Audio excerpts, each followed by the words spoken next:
Most people associate Afghanistan with a plethora of social issues as well as a misogynist and regressive Taliban government. But there is a bigger malaise at work that is diminishing the livelihoods of those in Afghanistan as well as threatening food security. And that is climate change. For the first time in years, a Taliban delegation will attend the COP29 summit held in Afghanistan. Here's a report.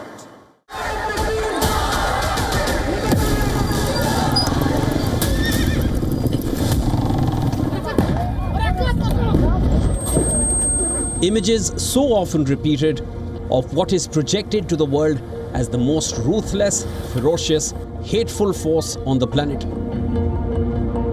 For the world, Afghanistan today has come to mean repression and misogyny, and basic rights trampled and abused.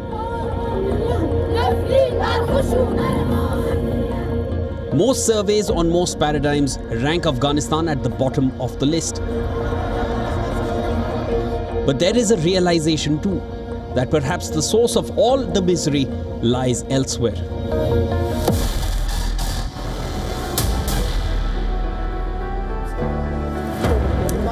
Adding to economic vulnerabilities arising out of decades of war is devastation made worse by severe droughts, rising temperatures, and major swings in the weather.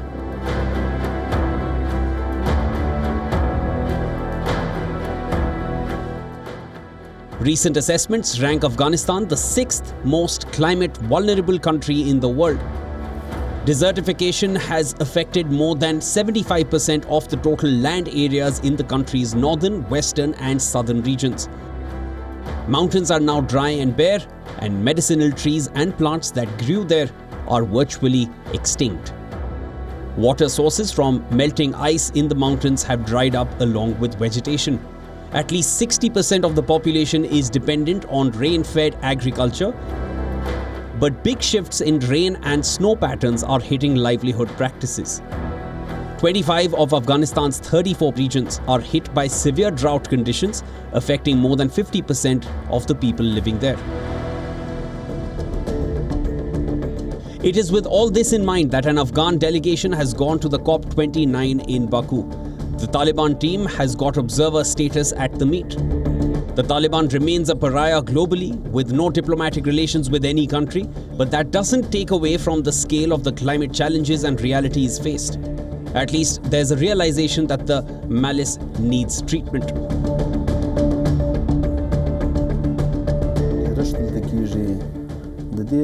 Our main objective is to draw the attention of the international community to the effects of climate change on the people, children, women, the elderly, and all classes of society who are affected.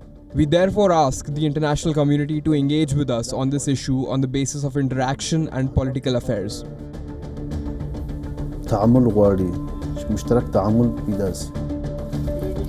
The Taliban government's Environment Protection Agency says it has prepared a national action plan to deal with the raging impact of climate change.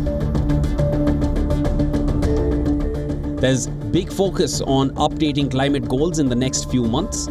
Officials point out huge potential that has faded down the decades, needs harnessing and rejuvenation.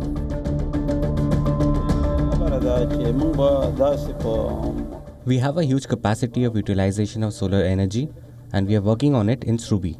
But that is not the only thing. We have the capacity of producing energy from wind, but as I have already said, that one nation or one government cannot do everything, and for that we need international support to achieve our goals.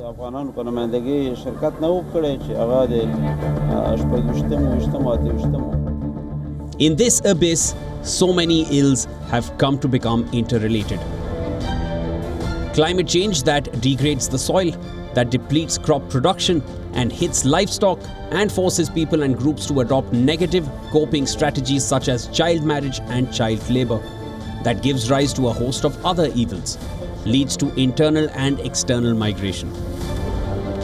It's an unending and vicious spiral that this once heavenly land struggles to get out of.